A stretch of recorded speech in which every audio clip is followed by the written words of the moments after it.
All right. Good morning, everyone. Good morning. Ayan. Can I invite you to stand? And let's pray. Dear Heavenly Father, God, we praise you and we thank you, Lord. This morning, O God, ay amin pong inaalay ang aming pagsamba sa iyo, aming Diyos na buhay. Salamat, Lord, sa iyong buhay na pinagkaloob, pagkakataon na pinagkaloob sa amin upang kami ay magkasama-sama upang ikaw ay sambahin at purihin. Salamat, Lord, na pinagyan mo rin po ng mga pagkakataon na makasama namin kahit sa online ang mga naka-tune in sa online, FB Live, Lord. I-bless mo po ang bawat isa sa kanila at abutin mo sila ng iyong presensya. Lord, sa umagang ito, ang bawat bahagi ng salita na amin pong pakikinggan ay hindi po galing sa akin, kundi galing sa inyo. We pray that your word be heard and that your word, Lord God, transform our life and give us a clear and understanding, Lord, O God. Give us an open heart and mind, Lord, so that we'll be able to understand each and every single word. Maging prophetic message ito sa bawat isa sa amin at mag-transform yung life namin. Because, Lord, in this world, wala kaming pwedeng asahan kundi ikaw lamang, Panginoon. Kaya, Lord, we thank you and we praise you. And also, we ask for forgiveness, Lord God, for all our sins sa mga pagkukulang namin, Panginoon. Lalo na ako, Panginoon, itago mo ko sa iyong likuran at ang presensya mo ang kanilang maranasan. Sa pangalan ni Jesus, itong aming dalangin. Amen. Amen. Alright. Sige po, you may sit down. First, I'd like to greet in each and every one, lalo na sa mga bisita natin na kauna-unahan na nakadalo sa ating gawain today at sa mga pangalawang beses natin na nakasama ngayon sa ating church service.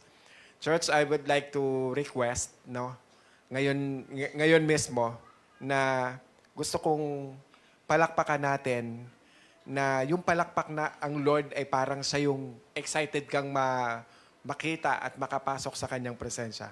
Pwede ba iparinig natin yung palakpak na yon? Amen! Woo! Alright. Okay. Thank you, Lord. Thank you, Jesus. Salamat, mga kapatid. Alright? Alright. Yan. Welcome po sa mga bago nating bisitang dumating. Alright. Ngayon, ay binabati ko rin ang lahat ng mga nanonood sa atin online. Hey, kaway-kaway po kayo dyan. Nakita ko po si Sister Leonor Hosteleros and Nanay Silvia and Pastor Art, of course. Thank you, Lord. Kayo po ay nakarecover na muli. At marami pong nandoon sa ating online. May I request also sa mga nandito, share nyo yung live natin. At alam nyo, minsan ay ang salita ng Diyos, hindi yan aksidenteng naririnig at napapakinggan. Kaya ang salita ng Diyos ay buhay, just like a double-edged sword, at tumatagos hanggang sa pinaghihiwalay ng espiritu at ng kaluluwa ng tao.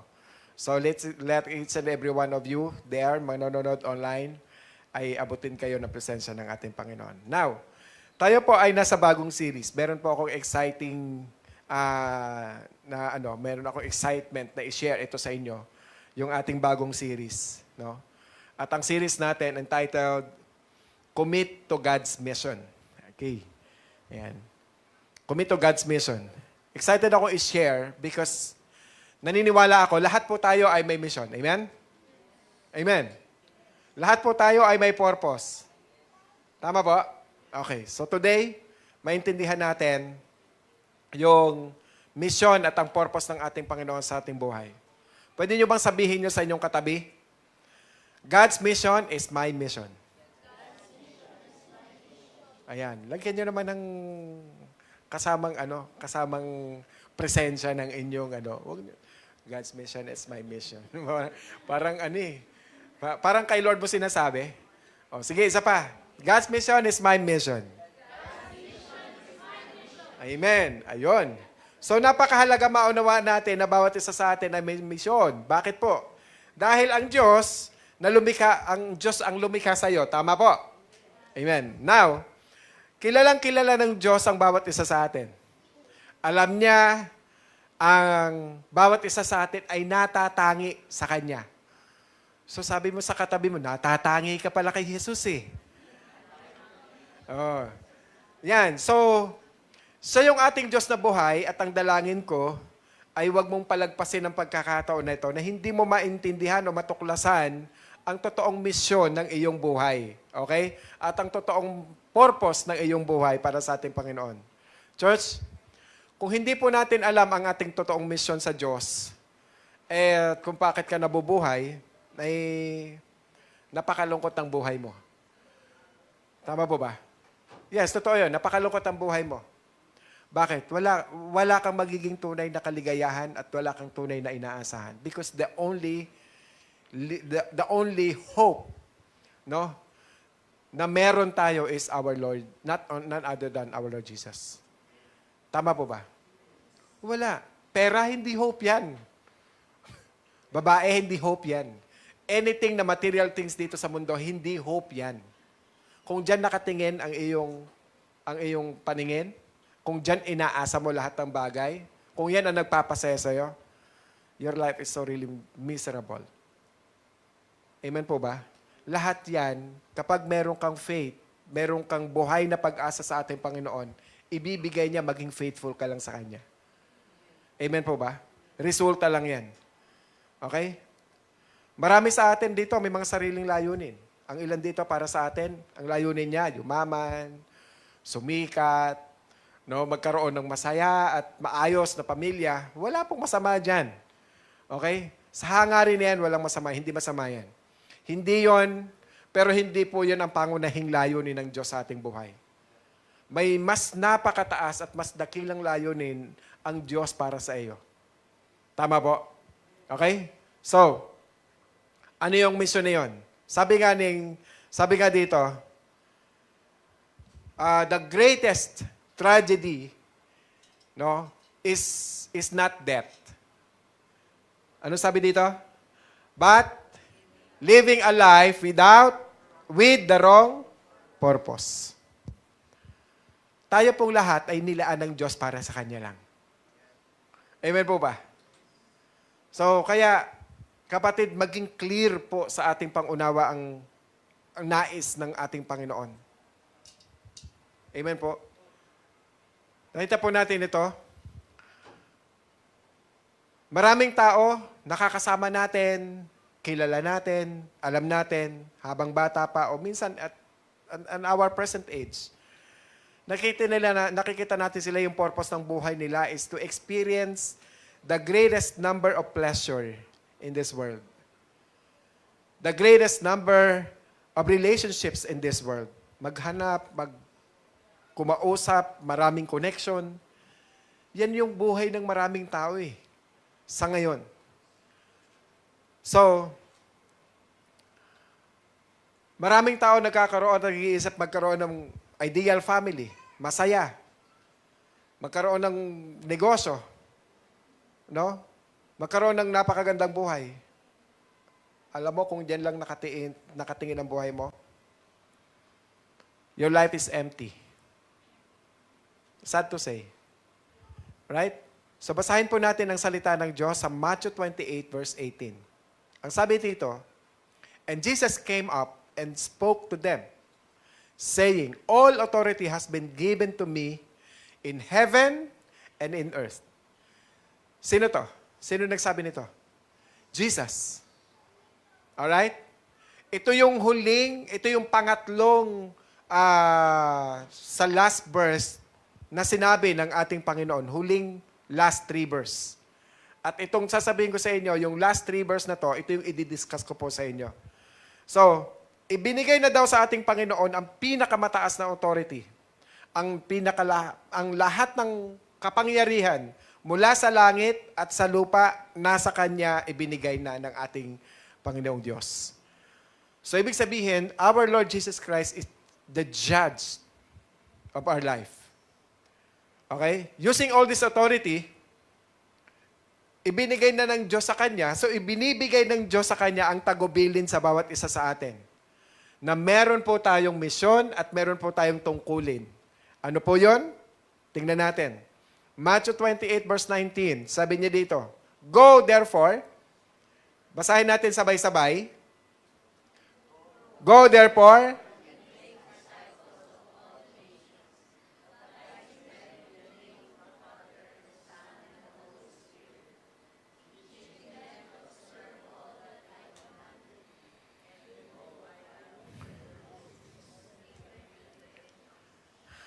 okay, sa English translation, meron po itong marami pong verb na nandito. Okay? Ang isang verb dyan is go.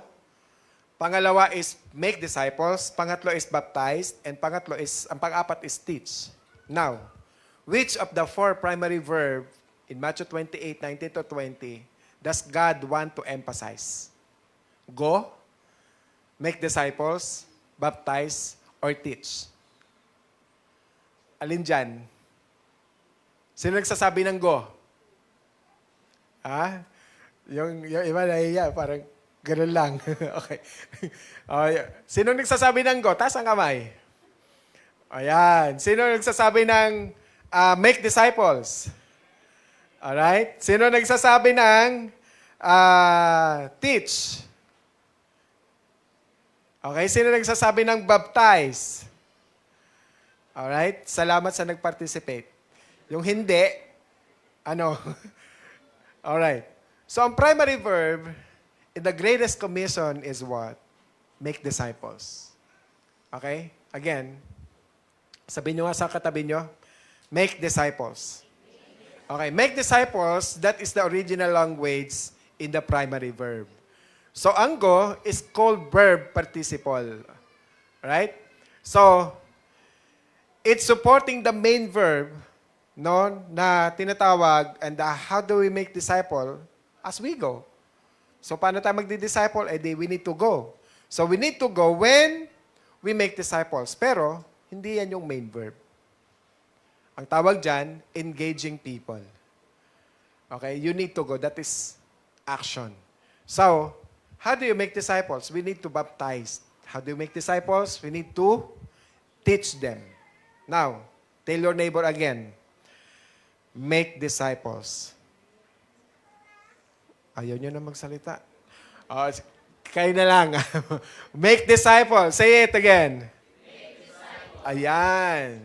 Kaya ano man ang profesyon ng bawat isa sa atin o tungkulin sa buhay, ikaw man ay isang guro, ikaw man ay ina, o kaya ama, negosyante ka ba, o ikaw ay executive, iisa ang pangunahing misyon ng bawat isa sa atin ng ating Panginoon. Iisa. Is to make disciples of Jesus. Amen? Iisa lang. So gawin mo ito kung saan ka man inilagay ng Diyos. Kung saan ang teritoryo, kung saan nandun yung influence mo, make disciples. Ulitin ko, make disciples. So, share your influence. Bilang isang Kristiyano. Ang iyong tahanan, ang trabaho mo o para lang negosyo o komunidad, hindi yan yung lugar para lang pagkakitaan natin. Okay? Ito rin yung inyong larangan. Andyan din yung larangan ng inyong misyon.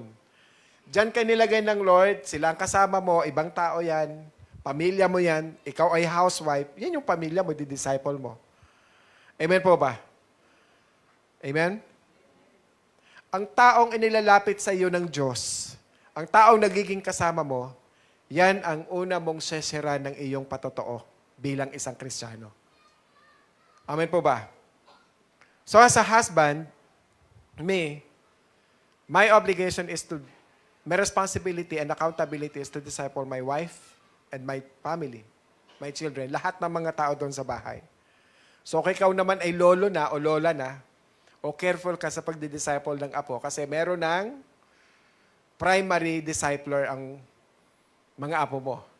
So, sino yon? Yung kanilang mga magulang. All you need to do is just to watch them. Tama ba yung kanilang uri ng pagdi-disciple? Kung hindi pa sila nadi-disciple, start to disciple your apos and in-laws at inyong mga anak. Amen? However, you must assume that responsibility, you've got to make disciple. Assume nyo na kung saan ka nandoon, gagamitin ka ng Panginoon sa lugar kung nasan ka. Amen. Kinahira na amen. Okay, magkaiba po ang mananampalataya at ang pagiging disciple. Yung pananampalataya at nakakilala ka sa Diyos, first steps pa lang yon. First level pa lang yon. Okay? Unang hakbang pa lang yon ng paglapit natin sa ating Panginoon. Hindi sapat na basta maniwala ka lang.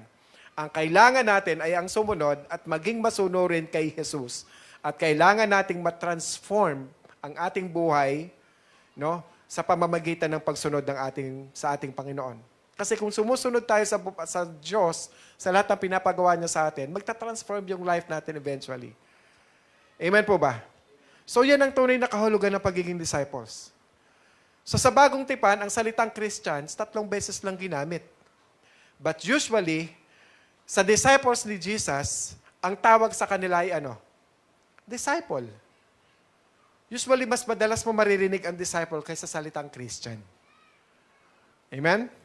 So sa katunayan, ay ang mga tagasunod ni Jesus ay hindi pangunahing tinatawag na mga Christians, kundi disciples. Okay? Now, tanungin niyo po yung katabi niyo. Disciple ka na ba? Oh, sagot. Alright. O yan. Yan yung mga kapatid ang ating pangunahing mission ngayon. No? Bilang mga tagasunod ni Kristo, kailangan natin magpa-disciple. Kaya ngayon, sisimulan na ni Jesus yung kanyang pagdi-disciple sa kanyang mga alagad. Alright? Now, yan po yung pinaka-konteksto ng ating mensahe ngayon. Ngunit, eto, bago natin iwan ang dakilang utos na ito, may isang bagay akong nais ninyong maintindihan, kung napansin po ninyo. Ang discipleship, hindi po siya option. Ang discipleship, hindi po siya opinion or mungkahi. Ang discipleship is a command. Amen? Amen. Now, kung hindi natin sinusunod, o kaya kung hindi po natin ito nauunawaan, ang kalagahan nito, at hindi natin ito siniseryoso, tayo po ay tahasang sumusuway sa kalooban ng ating Panginoong Hesus. Nakuha nyo? Okay? So, napakaseryoso pala nito ng discipleship. Bakit? Yan po yung mandato eh. Bago umakyat ang ating Panginoong Hesus, yan yung kanyang huling habilin. Mag-disciple. Okay? Magpa-disciple at mag-disciple. Alright. Tayo po mag-anniversary na by September. And that's why God gave me this message na tungkol sa mission. Kasi bakit? Rampant ang mga nangyayari sa mundo ngayon. Hindi mo alam. Kayang baluktutin ang katotohanan, kayang itago ang katotohanan ng may hawak ng kapangyarihan. Tama? I never side in sa nakikita natin sa paligid natin. What my prayer is, the Lord expose lahat ng katotohanan. Amen. At ang Diyos ang mag-expose sa public ng lahat ng may mga tinatago. Amen po ba? We never side on every side of them. We have to stand in the middle. Tayo ang kanilang intercessor. Amen po ba? So we should be very careful. Baka mamaya, mamali tayo ng ating sinasaydan. Amen? So we should be very careful. Maging maingat po tayo. So today, our mission to pray in our country, to pray our leaders, to pray all the members in our church, to do our mission. Amen po ba? Alright? So, sabi ni Dr. David Livingstone, isang pambihirang doktor, iniwan niya yung kanyang comfort zone para maglingkod sa mga tao sa Africa. Ang sabi niya, if a commission by an earthly king is considered an honor, how can commission by a heavenly king be considered a sacrifice? Now, kung ikaw po ay iimbitahan ng isang pangulo na maglingkod sa kanya, mag-serve sa kanya, ituturing mo ba itong isang karangalan? Oo, hindi. Siyempre, hinired ka eh. Tama ba? So karangalan, presidente kaya yon. Amen? What if our King of Kings, Lord of Lords, ask you to serve Him? It would be an honor for Him? For you? Amen? So mga kapatid, kung ikaw ay magpapadisciple, at kung ikaw ay susunod, ang sinusundan natin at ang pinaglilingkuran natin ay ang ating hari na mga hari na may hawak ng kapangyarihan ng langit at ng lupa. Amen? Okay. So, kapatid, para sa akin, ako mismo ay napakarami ko pang dapat na matutunan para matutunan paano maglingkod sa Kanya. Sa hari ng mga hari. Amen? At wala tayong ibang pinaglilingkuran kundi ang ating Panginoong Hesus lamang. Na siya ang nagsakripisyo ng buhay para sa atin. Kung hindi mo ito nauunawaan, mga kapatid, mapapagod ka na maglingkod sa ating Panginoong Hesus. Magsisimula kang magreklamo. Magsisimula kang magbulong-bulungan. Bakit? Kapag tayo naglilingkod, na hindi natin naunawaan kung kanino tayo naglilingkod, mapapagod ka lang. Sa Diyos ka lamang, sa tao ka lang nagsaserve, hindi sa Diyos. At kapag yan ang nagiging pleaser natin, nagiging napiplease natin ng mga tao, kapatid, dadating sa iyo yung burnout. Dadating sa iyo yung pagod. Amen? Tandaan po natin ito. Ang ating paglilingkod ay para sa hari ng mga hari lamang. Amen? Amen po ba? Walang iba. Okay. Tanong, ikaw ba ay tunay na disciple? Yes or no? Yes or no? Yes. Amen. So tingnan natin ang short verses.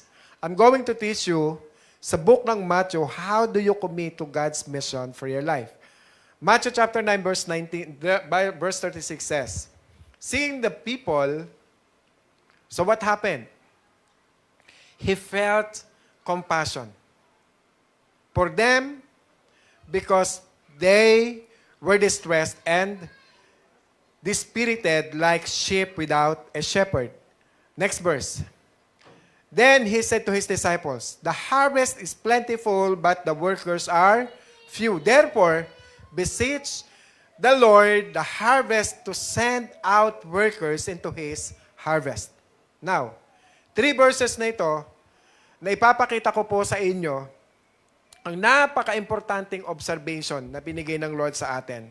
How do you commit to God's mission for your life? Base sa verse na pinag-uusapan natin. So, tandaan po natin, si Jesus ang nag-train ng kanyang mga disciples. Ngayon, may 3 pong points na gusto ko i-share sa inyo. Alright? How to commit to God's mission. Number 1, see people as Jesus sees them. And number 2, feel what Jesus feels. And 3, act with the urgency of Jesus. Alright? So let's talk number 1. See people as Jesus sees them. Sa ilang verse, makikita natin kung paano tumingin si Jesus sa mga tao. Okay? Makikita natin ang kanyang puso. Makikita natin ang kanyang paningin sa lahat ng tao, yung puso niya at compassionate heart niya para sa mga tao. So, siya yung naaantig sa kalagayan ng lahat. Tayong lahat. And even sa mga tao noong panahon noong nandito pa si Jesus. Makikita rin natin dito yung importansya ng urgency sa lahat ng situation. May crisis. So, pag may crisis, may problema. Tama po ba? Amen? So, ngayon, paano tumugon ang ating Panginoon sa crisis, sa problema? Balikan natin yung verse. Sa verse 36, seeing the people, He felt compassion. May tanong po ako sa inyo. Paano po natin tinitingnan ang ibang tao? Nakikita mo ba ang mga tao ito bilang problema? Or bilang pabigat? Or magagawa mo bang tularan ang katulad ng ginawa ng ating Panginoong Hesus? Nung nakita niya yung mga tao, nagkaroon siya ng compassionate heart. Okay? Nung makita niya yung mga tao, hindi lamang niya nakita. Napansin niya ang kanilang kalagayan.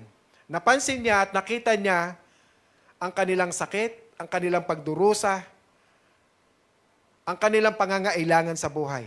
Ang totoo, may mga pagkakataon na masyado tayong abala sa mga sarili nating buhay, mga buhay-buhay natin. So dahil abala tayo sa ating sariling buhay, hindi na natin nakikita yung buhay ng iba, ang problema ng iba. Hindi na rin natin napapansin ang pinagdadaanan ng iba. Hindi na rin natin namamalayan ang iba sa kanila sugatan na. No? Ang iba sa kanila, yung puso nila, bugbog na. Nasasaktan, nangangailangan ng pag-ibig, nangangailangan ng pag-unawa, nangangailangan ng pag-asa. That's supposed to be you are there, using by God to help them and rescue them. Sabi ko nga, I'm still learning up until now na magkaroon tayo ng mata katulad ng mata ng ating Panginoon. Kung paano nakikita ng Panginoon ang isang tao na nangangailangan. Pag sinabing pangangailangan, not only about the material things. Amen? So in contrast, is something that is shocking. O tingnan natin sa verse 10. Ito yung mata ng mga Pariseo. Tingnan natin.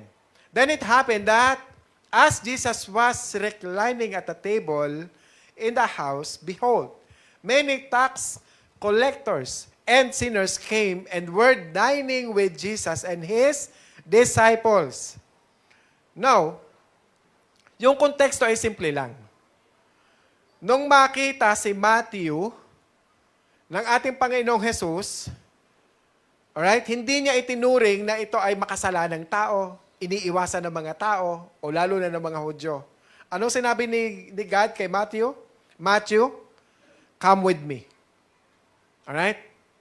Matthew, come with me. So nagulat ito si Matthew. Hala, tax collector kasi si Matthew. At si Matthew, hindi po yan pinapansin at galit ang mga Hudyo sa mga Pharisees, sa mga tax collector. Siya po ay Roman government official, so taga-kolekta ng tax. So, hindi po siya pinapayagang pumasok sa templo. And then sabi ni Lord, alika, sama ka sa akin. Dahil sa mata ng tao, si Matthew ay masamang tao. Wala siyang halaga kahit marami siyang pera. Nako nyo? Naintindihan nyo? Pero iba ang tingin ni Jesus sa kanya. Ito yung nakakatuwa doon. And I believe kung ano ang tingin ni God kay Matthew, yun din ang tingin ng Diyos sa ating lahat. Amen? Jesus saw him not as he is, but based on what he can become. Amen? So tinitingnan tayo ng Diyos, hindi kung ano ka, gano'n ka karumi at gano'n ka makasalanan. Tinitingnan tayo ng Diyos. In what way? In what we can become. Amen po ba? Ganyan din ang Diyos sa'yo. Kapag tumingin ka sa isang tao, hindi lamang niya nakikita ang kasalukuyang kalagayan mo. Ang nakikita niya ay ang potential mo, ang purpose mo, ang taong maaari niyang baguhin para ka maging kanyang disipulo. Amen po ba? Amen? So may magandang plano ang Diyos. God sees you for who you can become. Amen? Nakikita ng Diyos ang bawat tao. Nakikita niya na siya ay tax collector. Nakikita niya lahat ng kasamaan natin. Nakikita niya lahat ng makasalanan natin, but Jesus never canceled them. And Jesus never canceled you. Yan yung mga, ngayon, mga tatak. Pagka ikaw ay may na-offend mo siya, kakanceling ka na niya. No? No, He loved them. He loved us. Okay? Because Jesus is so compassionate para sa kanila, para sa ating lahat. Kaya hindi nakapagtataka na sinabi ng Biblia, many tax collectors and sinners came and were dining with Jesus and His disciples. So, gulat na gulat siya. Ang ginawa ni Matthew, dahil inimbitahan siya, ang ginawa ni Matthew, tara, mga tax collector na kasama ko, kakain tayo, inimbitahan tayo ng ating Panginoong Hesus. Ang dami. Ang dami niyang isinama. At lahat sila ayaw ng mga Pharisees. Now, pero tingnan natin yung mga Pariseo. Sila yung mga religious people tulad ng iba sa atin dito. Tumanda na at nagkaroon na ng edad at namuti na yung buhok sa church. Di ba? So, lumaki sa simbahan. Napakaraming alam sa salita ng Diyos. Pero hindi nakakapag-disciple o hindi nagpapadisciple. You see people as Jesus sees them. Tama? And sometimes sila yung nagiging critical. Yun yung mga Pharisees eh. Ang daming nakikitang mali sa simbahan. Ang daming nakikitang mali sa mga kapatiran. Amen? So tingnan natin yung mga Pharisees. Anong sinasabi sa mga disciples? Let's read verse 11. When the Pharisees saw this, they said to His disciples, "Why is your teacher eating with the tax collectors and sinners?" See? Sila yung mga nakakaalam ng katotohanan, aral yan sa law pagdating sa Old Testament. So, ano problema sa kanila? They have no compassion. Alam nyo, pag sinabing word na compassion, this amazing word. Let me share with you, ano ba yung ibig sabihin ng compassion? Ang Greek word ng compassion, ang ibig sabihin niyan ay splagnisomai. So, hindi po siomai, ha? Splagnisomai. Ibig sabihin, to be moved with deep compassion. No, to feel deep sympathy from the depth of one's being. To have hurtful mercy that leads to action. Kapag naaawa ka, sobra yung sympathy mo sa kanya, it leads you to take action on them. So, tutulungan mo at susuportan mo siya. And to be steered inwardly for someone who is suffering. Minamotivate mo siya. Tinutulungan mo siya. Ina-uplift mo siya. So in other words, once you have compassion in Jesus, the heart of Jesus, the eyes of Jesus, you are going to do something for them. So yun ang ibig sabihin ng compassion. So si Jesus, hindi lang niya nakita problema. May ginagawa siya tungkol sa problema. Amen? Hindi siya critic. Nakita mo may mali yung kapatid mo. Nakita mo may hindi sama siyang ginawa. Hindi mo siya sinumbong. Hindi mo siya hinusgahan.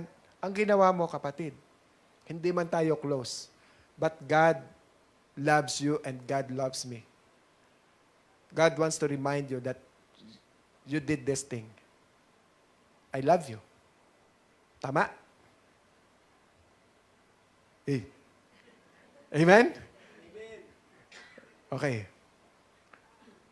Madaling mamuna eh. Maraming tao, mga reklamador. Madaling magsalita. Pero walang ginagawang solusyon. Tama po? Pero, hindi ganoon ang ating Panginoong Hesus. Nung makita ni Hesus ang mga pangangailangan ng mga tao, yung kanyang puso ay napuno ng habag para sa ating lahat. At ang habag na iyon ay nagtulak sa kanya para kumilos. At hindi siya nakatingin na parang nagmamasid lang. Hindi siya na puro nagsasalita. Nung makita niya yung problema, he take action. So we need the eyes of Jesus. Kung paano tinitingnan ng Diyos ang problema, paano nagkakaroon ng compassionate heart, He moves to action. Alright? We need to Jesus to open our heart, to open our eyes, our heart, to take action. Klaro? Klaro po ba? So, how do we commit to God's mission? See Jesus as sees them and feel what Jesus feels. Now, second point. Feel what Jesus feels. What do we mean by feels what Jesus feels? So basahin po natin Matthew 9:36 ulit. Balikan po natin yung verse. Seeing the people, he felt compassion for them because they were and dispirited like sheep without shepherd. Ang dami niyan sa paligid natin. Ang dami niyan like sheep without shepherd. Yan yun. Ang dami niyan dito sa church. We are like sheep without shepherd. Now, alam nyo ba, may good news ako sa inyo. Tanungin niyo kung ano yun. Ano? Ayon. God sees you. Number one good news. Pangalawa, alam niya ang condition mo. Amen? Sabi ng Panginoon, and this is the great news, I am with you. Can I hear an amen? And sabi ng Lord, I am willing to help you. Understand? That's the Lord. We are all like sheep without shepherd. Kaya we need to make disciple. And we need a discipler. Amen? Alam nyo, tuwing titingin ng Diyos sa mga tao, He always concerned.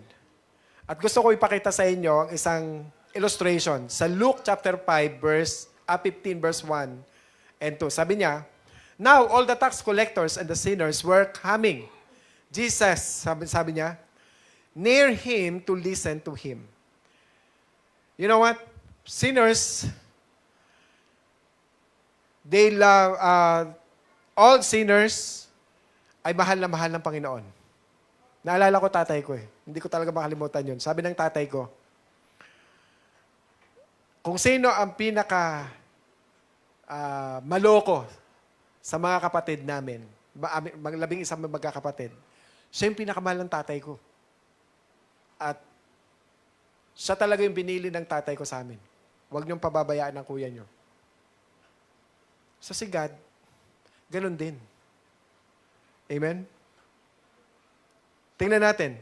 Paliwanag ni Jesus tungkol sa kanila. Matthew chapter 9 verse 12, sabi niya, but when Jesus heard this, He said, it is not those who are healthy who need a physician, but those who are, sick. Yung sakitin. Verse 13, but go and learn what this means. I desire compassion and not, what?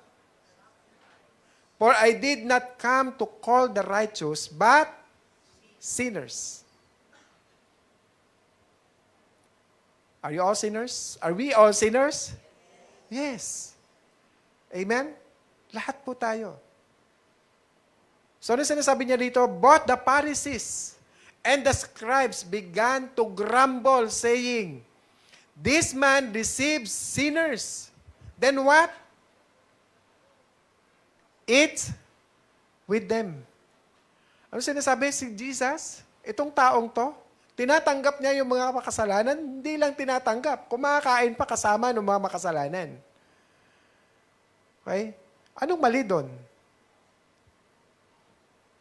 Unless you have the eyes of the Pharisee, critical yun. Tama po ba? O kaya pagka nakita nyo ako nakaupo sa inuman, huwag nyo ako pipicturean. Amen.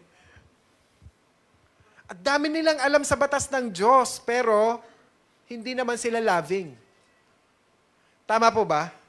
Maraming tao, pagkagaling ng simbahan, pag uwi, nakita makalat ang bahay. Di ba, mamaya, no? Umuwi, walang kanin, sinaing, mainit ang ulo. Hindi mo lang nagsaing. Di ba? No? I pray that all of us have the heart like Jesus.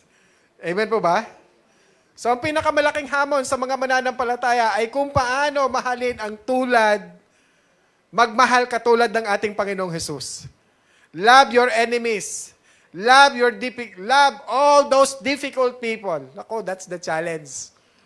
Now, kung mamahalin mo lang ay yung mga nice people, you are no different than them. Hypocrite, ang tawag doon ng ating Panginoong Jesus. Marahil, kailangan mo munang makilala kung sino talaga si Jesus sa buhay mo. Sapagkat sinabi niya, sumunod kayo sa akin. Naalala niyo ba yung utos ng ating Panginoong Jesus? Ibigin niyo ang sino? Ibigin ang kapwa. Sa ibang translation, anong sabi? Kaaway. Okay? Now, sabi pa nga sa iba gawan mo ng mabuti ang gumawa sa iyo ng masama. Contradict lagi si Lord Okay? Kapatid, hindi mo kaaway ang miyembro ng pamilya mo. Nanay mo, tatay mo, kapatid mo. Hindi mo kaaway yan. Tito mo, tita mo, pamangkin mo, hindi mo kaaway yan, kapatid. Seryosong tanong. Kung ang iyong mga kapamilya ay hindi mo o hindi pa mananampalataya, okay? Sa ating Panginoong Jesucristo, ang tanong, yung buhay mo ba ngayon ay makakahikayat para sila'y kusang sumama sa'yo? O magiging testimony sa kanila para sila'y sumama sa'yo? Are you sure? Kung hindi pa, kapatid, baka ikaw lang yung susi. Kailangan magsimula ng magbago para madala mo rin sila at ma-influence mo rin sila. Because your life will become testimony to them. Kapag hindi nagiging testimony ang buhay natin sa pamilya natin, amen? Hindi natin natataglay ang karakter ng ating Panginoong Jesus. May nakikita pa silang mga bagay na hindi dapat tularan at sundan. Amen? Kapatid, if you are acting in a loving way, if you are not acting in a loving way, there's something wrong. Amen po ba? You are not committed to God's mission. God's mission is to make disciples. Amen? No. Hindi ka makakapag-disciple ng iba hanggang hindi ka muna nagiging disciple. So, una, magpa-disciple ka muna. Yan yung primary concern ko sa marami sa atin. Kapag palagi kang nakafocus sa Bible knowledge, magiging legalistic ka lang. Dadami ang alam mo, magiging legalistic ka, magiging judgmental ka lang. Totoo yan. Dami mong alam, hindi nagagamit yung alam. Tama po ba? Dami nating nakikitang ganyan. Hindi nagkakaroon ng testimony yung buhay. They fail to have the eyes of Jesus. They fail to have the heart of Jesus. So sa ganitong konteksto, lubos nating mauunawaan ang mga susunod na verse. Sabi niya, Luke 15, verse 3, sabi niya, so, he told them this parable saying, what man among you, if he has 100 sheep and has lost one of them, does not leave the 99 in the open pasture and go after the one which is lost until he finds it. Ano sinasabi niyo? Naunawaan niyo yung context? Yung lost sheep? May nawalang isa sa 100. Anong ginawa niya? Iniwan yung 99 at hinanap yung isa. Kung tutuusin, di naman yun kawalan. Pero po yung merong naliligaw, ang hahanapin ng Panginoon yung naliligaw. It has to do with the heart of God. The heart of Jesus, because Jesus cares for people. Ganun tayo kahalaga sa ating Panginoon. Amen? Can you tell your neighbor, God cares for you. God loves you. And that's the heart of Jesus for you, for each and every one of us. Amen? Now, Kita natin, dalawang topic. See what Jesus sees, no?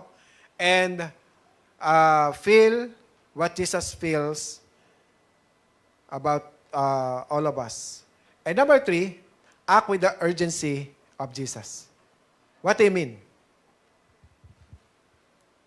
The word urgency means something important. Something very critical. Sa chapter 9, verse 37, sabi niya, and he said to his disciple, the harvest is plentiful, but the workers are few. Ito ngayon ang problema, sabi ng word. The harvest is plentiful. Kung ikaw po'y magsasaka, maintindihan mo po ito. Tag-ani ng palay. Okay? Hinug na, oras na para anin. Ang problema, wala pong mag-aani. Ano mangyayari sa palay? Pag biglang umulan o binagyo, pag biglang bumaha, wala na, sira na yung palay. Bakit? Walang available na mag-aani. Okay? Kapag ready na i-harvest at hindi mo naani, what happened? Alam niyo yung mangyayari, mabubulok. Amen? Masisira. Kapag dumating yung bagyo ng unos, wala, mababasak lahat. Now, kaya yung nakikita ng mata ng ating Panginoong Hesus, kaya yung kanyang pagiging mahabagin, yung compassionate heart ng ating Panginoong Hesus, yun yung nag-uudyok sa ating Panginoon para kumilos siya kaagad. Mag-take action kaagad. So the harvest is plentiful. Now, for some people, hindi nila nakikita yung souls ng maraming tao. They don't care for other people's lives. Ready na sila i-harvest. Kaya lang, we are all preoccupied with our own life. Tama ba? Busy tayo sa mga pinagkakaabala natin. Kaya hindi po natin naiisip yung iba. Tama po? No, ito yung dapat nating maunawaan. Verse 38. Therefore, the word beseech, sabi niya dito, yung word na beseech dito sa verse 38, translated in some of the English Bible, na ang ibig sabihin ay pray earnestly. Ang Greek word nito ay sinalin sa kahulugang nagmamakaawa o nakikiusap ng may matinding pagsusumamo. Yan yung beseech. No? Kumbaga, ibig sabihin yan, nasa sukdulang sitwasyon na yung kanyang kalagayan, kaya taimtim na yung kanyang pananalangin, pero hindi sapat doon sa word na beseech yung salitang panalangin lang o taimtim na panalangin. Nang ibig sabihin nito, pinapahiwatig na to ay yung nagsusumamo sa Diyos na para bang wala ka ng ibang pwedeng lapitan kundi siya na lamang. Sa iba, nami-misunderstood yung verse na to. Ang isip nila, ang sagot sa mission, tara, let's pray. Prayer meeting tayo. Hindi masama mag-prayer meeting. Pero ang masama doon, kung pray ka ng pray, pero wala kang action. Nako nyo? Amen po ba? It is begging. It is asking God to do something in such a way that you begin to volunteer yourself. Yan ang kaibahan yan. Amen? Yung beseech na yon, so ibig sabihin, talagang nandun yung pagsusumidhi mo na nakikita mo yung sitwasyon, ikaw na mismo yung umaak doon at ginagamit na ng Panginoon doon sa pinapanalangin mo. Yan yung ganun kaseryosong bagay siya. Yung mga nangyayari na pinapanalangin mo, ikaw na mismo yung ginagamit ng Panginoon para doon. O pwedeng gamitin ng ating Panginoon. Amen? Kaya nga sabi niya, beseech the Lord of the harvest to send out workers into His harvest. Alam niyo sa Book of Luke, may kaparehong talata po ito na makikita natin eksakto. Sabi niya dito sa Luke 10, verse 2, sabi niya, And he was saying to them, the harvest is plentiful, but the laborers are few. Therefore, beseech the Lord. Sabihin, beg of the harvest. So pray earnestly in desperation to send out laborer into his harvest. Ganun sila manalangin. Sabi niya, go, behold, I send you out as a lambs in the midst of wolves. So pansinin nyo, pagkatapos nito, parang sinasabi ng Panginoon, go. Sabi niya, humayo kayo. After you pray, and then go. Amen? Humayo kayo. Kapag ipinapanalangin mo yung solusyon ng Diyos, darating yung panahon, ikaw mismo na yung ginagamit ng Panginoon para doon sa solusyonan yung problema na yon. Amen? Hindi sapat lang po, puro panalangin lang. Okay? Kailangan din po natin mag-volunteer.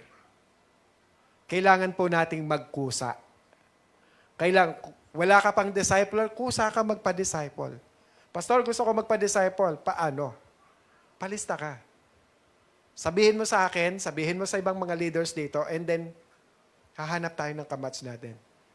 Amen po ba? Sa church, ito po yung isa sa priority natin ngayon. That this coming weeks, magkakaroon po tayo ng discipleship training.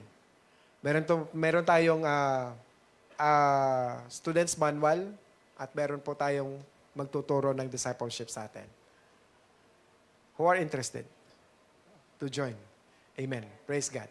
Pwede palakpakan natin ang ating Panginoon. Hayaan natin kumilos ang Diyos para sa buhay natin.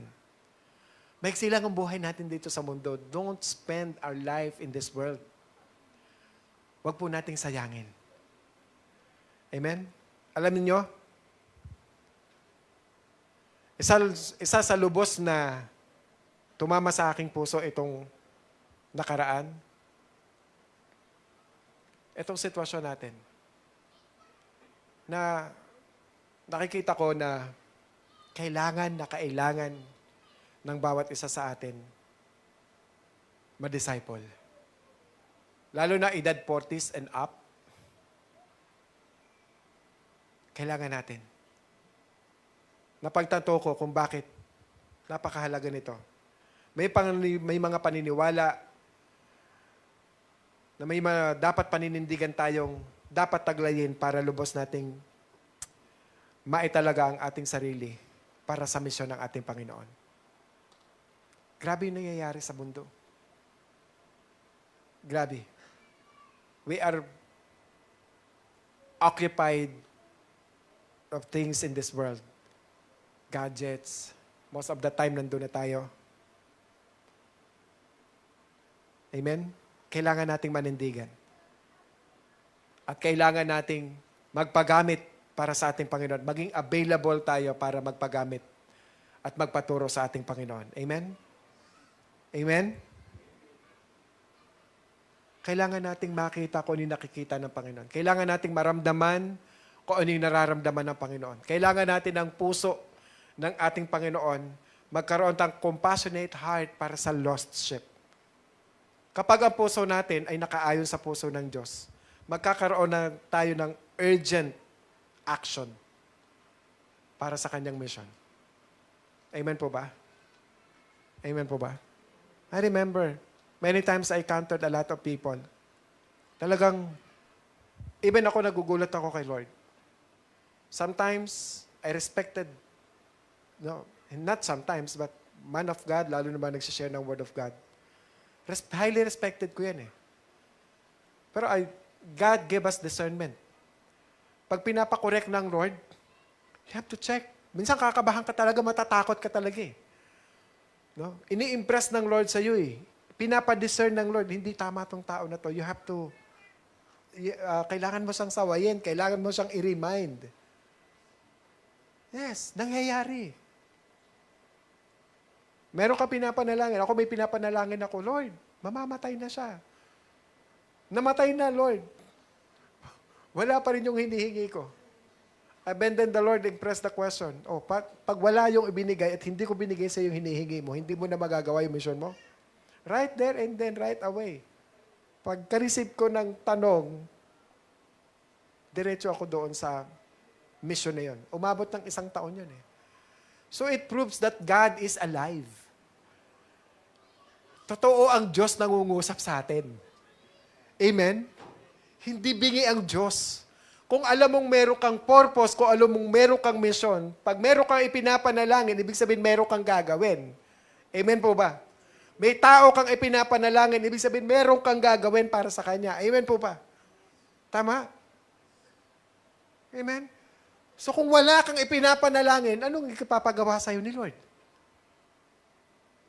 Amen? Kung hindi mo alam ang ano ang gusto mo at ano ang direction mo, ano ipapagawa sa'yo ni Lord? Hindi kanya magagamit. Amen? May ilang convictions po dito na binigay ng Lord at naisituro ng Lord sa atin. Conviction na dapat po nating tandaan. Number 1 convictions is God desires everyone to be saved. 1 Timothy 2:4. Ang desire ng Panginoon, lahat ng tao maligtas. Alam nyo kung meron man taong nakakarating at nakarating na sa impyerno, napunta na sa impyerno, siguro ang iyak ng Panginoon. Namatay ako para sa Kanya eh. Amen ba? Ang puso ni Jesus, He wants people to be saved. Ang sabi niya sa Book of Timothy, God's desire to all men is to know Him, makilala siya. At makikilala lang ng bawat tao sa paligid natin kung sino siya, kung may magsasalita ng tungkol sa ating Panginoon. Kung merong magkakaroon ng puso para sa mga tao na to. Amen po ba? Pangalawa, people are lost. People are lost. This world are lost. We are Christian nations, pero ito yung nangyayari sa atin. Kaya we really need to pray. We have to unite in prayer in this country. Amen? Amen po ba? The only thing na pwede tayo mag-involve is what? Pray. Pray. Amen? People basically lost. Kapag sinabing lost, what does that mean? Wala, hiwalay sa Diyos. Number 3, there is life after death. That's the strong conviction. There's life after death. Amen? Hindi po yan, ano yan? Kapag ka po tayo inamatay dito sa mundo, hindi po yan ang katapusan ng buhay natin. Alam niyo po ba, naniniwala po ba kayo na tayo po ay immortal? Do you believe that we are all immortal? Why? Because after our life here on earth, yes, mamamatay ang physical natin. Pero doon sa kabilang buhay, dalawa lang naman ang pupuntahan natin. Hell or eternal life. Tama ba? So that is immortal. So kung doon ka sa hell, torment. Kung doon ka sa eternal life, praise God. Amen? Kaya kung wala po tayong conviction na ganito, mga kapatid, sa mga tao, sa mga lost people, na gusto ng Diyos na maligtas sila, na merong life after death, that you will commit to God's mission, dahil iniisip mo, nako, di naman yan importante sa akin, kapatid. Lubos akong naniniwala sa sinasabi ng ating Panginoong Hesus. Ano sinasabi niya dito? Mark 8:36 sabi niya, for what will it profit a man if he gains the whole world and loses his own soul? Kapatid, may soul tayo. Sabi mo nga sa katabi mo, may soul ka. Yang soul na yan yung imimit ang ating Panginoon. Yan yung immortal. Amen? Yang soul na yan yung immortal. Sabi ni C.S. Lewis, sabi niya sa quote niya, when you talk to people, don't talk it lightly. So kapag ka po nakikipag-usap tayo sa mga tao, titingnan po, nakikipagbiroan tayo sa kanila, kasalo natin sila sa mga pagkain, tandaan po natin, hindi po tayo nakikitungo sa mga pangkaraniwang nilalang lang. Ibig sabihin, Hindi tayo pangkaraniwang nilalang lang. Amen po ba? We are all special to God. Kahit sino pa yan at kahit gaano pa kasama yung tao na yan, nakasalo natin, kasama natin, they are special to our Lord Jesus. At lagi nating tandaan, there is life after death. Ang sabi ng Bible sa atin, you will either spend eternity in hell or eternity in heaven. And that's my conviction. Alam nyo, hindi ko afford yata na may isa sa mahal ko sa buhay ay may mapapunta dito sa hell. Kaya hanggang may panahon pa tayo mga kapatid. That's my conviction. Yan ang conviction ng ating Panginoong Hesus. Sabi ng verse na to sa Matthew 25:46, sabi niya, "This will go away into eternal punishment, but the righteous into eternal life." So yung mga hindi susunod sa ating Panginoong Hesus, tatalikod sa kanyang pananampalataya sa ating Panginoong Hesus, saan mapupunta? Eternal punishment. At yung magpapatuloy at susunod sa ating Panginoon, ano mangyayari? Eternal life. Church, dalawa lang pwede nating puntahan. Amen? Amen po ba? Sa pangapat na conviction, Jesus is the only way to be saved. Jesus is the only way to be saved. Acts 4:12.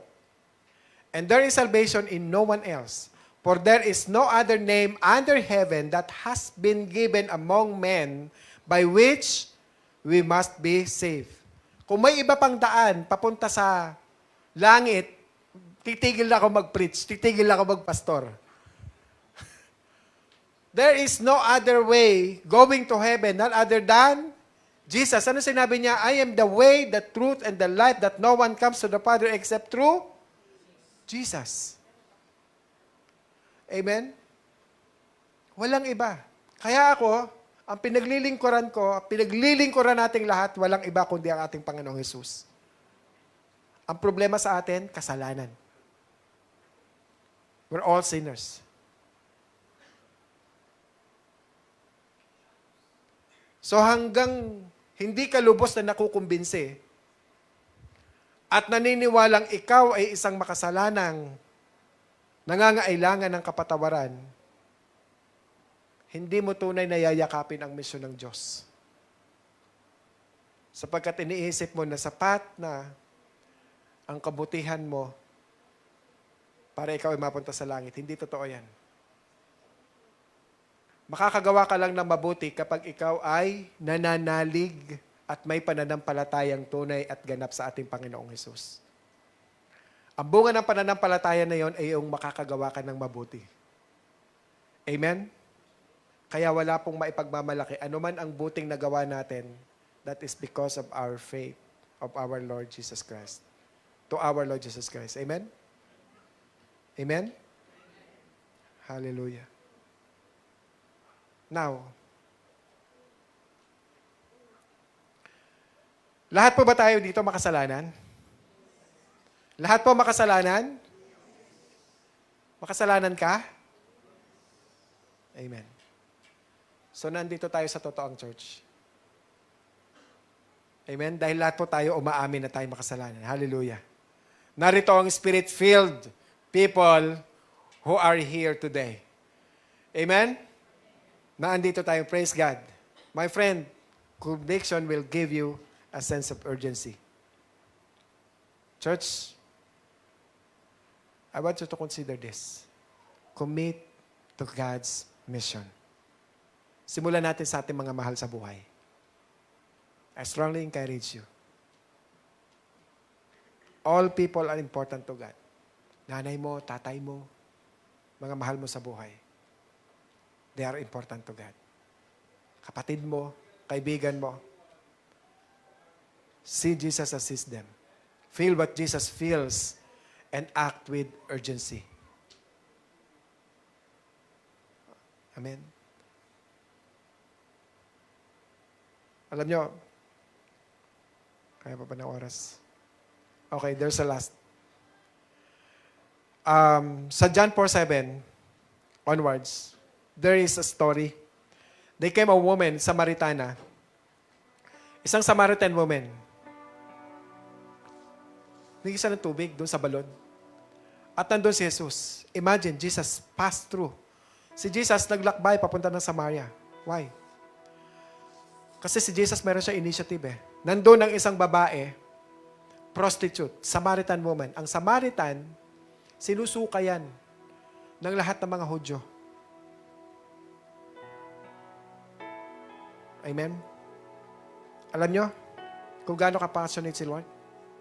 Itong Samaritan woman na to, to make the long story short, itong Samaritan woman na to, nangangailangan ng tubig. Sabi ng Lord, marami itong babae, tinuturing na marami. At marami naman talaga, kasi prostitute eh. Sasalok siya ng tubig. Ang sabi niya, bigyan mo ka ng tubig. And therefore, sabi sa verse 9, therefore, the Samaritan woman said to him, how is it that you, being a Jew, ask me for a drink since I am a Samaritan woman? For Jews, wala, hindi nakikipag-deal ang mga Hudyo sa mga Samaritan. Ang babae mismo inalok ni Jesus. Bibigyan ka na ng tubig na pag ininom mo to, hindi ka na kahit kailan mauuhaw. Nagulat siya. Nagulat siya. Now, sa ginawa ng ating Panginoong Hesus, John 4:16 sabi niya, He said to her, sabi niya, tawagin mo asawa mo. Pakita mo sa akin. Sabi niya, wala po akong asawa. Sabi niya, totoo. Kasi ang kinakasama mo ngayon, meron kang naging 5 asawa at meron kang kinakasama ngayon, pero hindi mo asawa yan. Ang dami niya na naging asawa. Pero ang natuwa yung babae, nalaman niya kung ano yung buhay ko. Okay? Nalaman niya. So ngayon, dahil na-encounter niya ang ating Panginoong Jesus, sabi niya, verse 16, He said to her, go and call your husband and come here. Ano kinalaman nito sa tubig nung tinatawag yung asawa? Tingnan natin, verse 17 sabi niya, the woman answered and said, I have no husband. Ayun ang sinabi niya, sinabi ko na kanina. But, sabi niya sa verse 18, for you have said, ayan yung kanyang naging asawa, 5.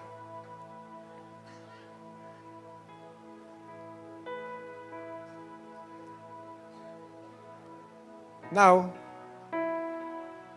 ito yung nakakatuwa. Sa puso ng babae, alam niyang marumi siya. But God satisfies and cleanses her heart. Amen? Ganun ang pag-ibig ng Diyos sa bawat maruming tao, bawat makasalanang tao. At sa verse 25, the woman said to him, I know that the Messiah is coming. He's called Christ. When that one comes, He will declare all things to us. Jesus said to her, I who speak to you, I'm He. Nagpakilala na ating Panginoong Jesus kung sino siya. Yung kanyang identity. Jesus finally revealed Himself. Now, sa verse 28, so women left her water pot, yung pinaka-importante sa kanyang tubig. She discovered something important sa kanyang buhay. Ano yon? Iniwan niya doon yung water pot niya mismo, and he went to the city and said to the men. Ito gusto kong maipakita sa inyo dito. Dahil nabago yung babae na encounter niya ang ating Panginoon, pumunta siya sa city. Sabi niya, hali kayo, sumama kayo sa akin. Sumama kayo sa akin kasi may taong nakakilala sa akin at nakaalam ng kung ano ang buhay ko. Alam nyo, dumagsa ang mga kalalakihan papunta kay Jesus. At noon ding araw na yon, in a snap of a minute or an hour Christian, kasi encounter lang doon sa well eh. Tama? Maraming na-evangelize. Maraming tumanggap sa ating Panginoong Jesus. Ang point is this, the lesson is this. Kapatid, hindi mo kailangan maging marunong ka sa Biblia ng matagal na pag-aaral. Ang kailangan mo lang, papasukin si Jesus sa puso mo at handa kang sumunod sa Kanya at magkaroon ka ng compassionate heart for all the lost people. Amen? Minutes lang or hour lang ang usapan.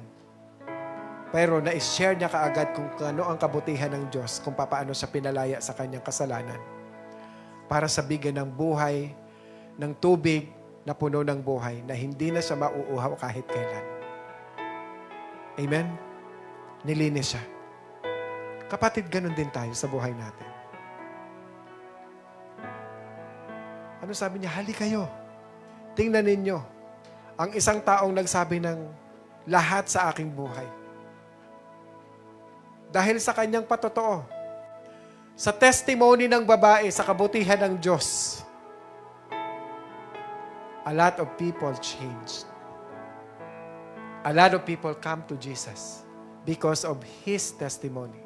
Kapatid, because of your testimony, people might change. Amen? Amen? Kapag walang testimony nangyayari sa buhay mo day by day, weekly, monthly, ibig sabihin, hindi mo na-encounter ating Panginoon Jesus sa iyong buhay. Let us pray. Tayo po tayo lahat. Manalangin tayo. Kung nandito ka ngayon, puno ka ng kabigatan sa buhay. Kapatid, isang nais iparating ng Panginoon sa iyo.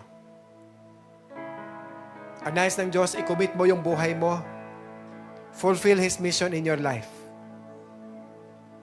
Because God gave His vision 2,000 years ago. And sabi niya, command niya, go and make disciples of all nations. If you're here for the longest time, hindi mo na i-experience ang Lord. This is the best time, this is the right time that for you to be used by God. And say, Lord, I'm here. Use me. I'm open my heart. I open my mind. And let my soul dwells your Holy Spirit. Lord, we come to you. We come before you. We pray that each and everyone who are listening right now in your word, maging sa nanonood online, hipuin mo po yung puso at buhay ng bawat isa sa amin. Salamat, Lord, na pinakita mo yung tunay na purpose at layunin ng pagkakalikha mo sa amin. At ang dalangin namin mula ngayon, piliin namin ang sumunod sa inyo kaysa sumaway sa inyo. Piliin namin ang manatili sa presensya nyo.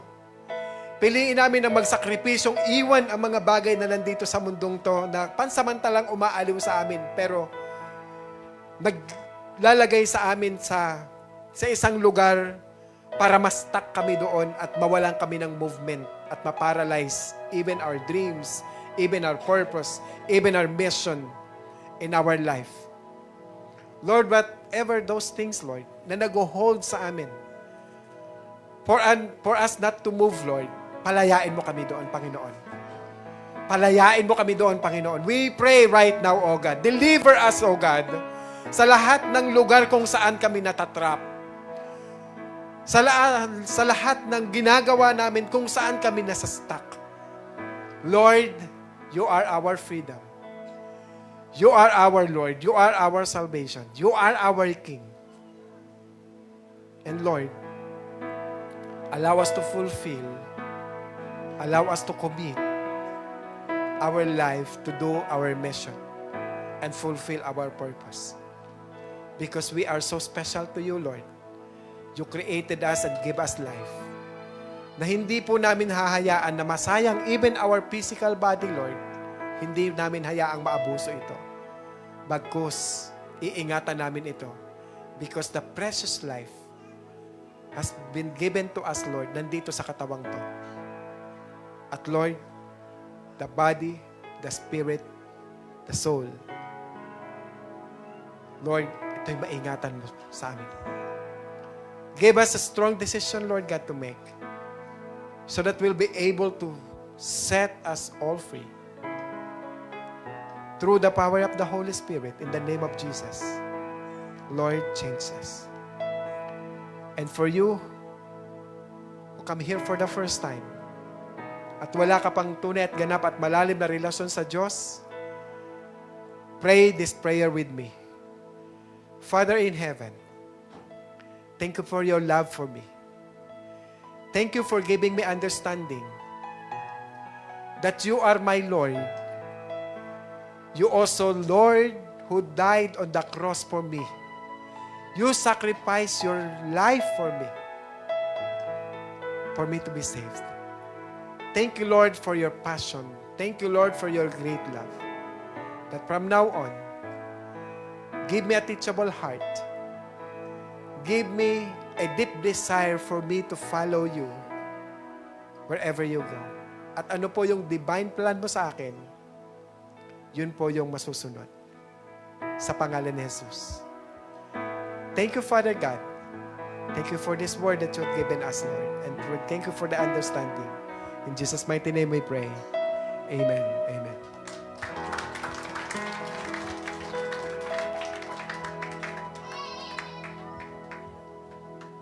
You're invited. Every Sunday is an opportunity to encounter God's presence. Join us for worship, the Word, and fellowship. That's 10 a.m. here in our sanctuary. Don't forget to bring your family or friends. Let's gather every Mondays, Wednesdays, and Fridays and pray together. You can join via Zoom every 5 a.m. You can reach out to Brother Nemar or Sister Bing for your prayer requests. We strongly believe that God hears our prayers, and we also gather together as a whole congregation every first Friday of every month to pray for our church, nation, and the like. That's 8 to 9 p.m. here in our sanctuary. Want to be part of a circle who will pray for you as you do life together? Be part of an accountability group today. A safe space to share, learn, and strengthen your walk with God. Feel free to reach out to Kuya Jong and Gladys if you are interested.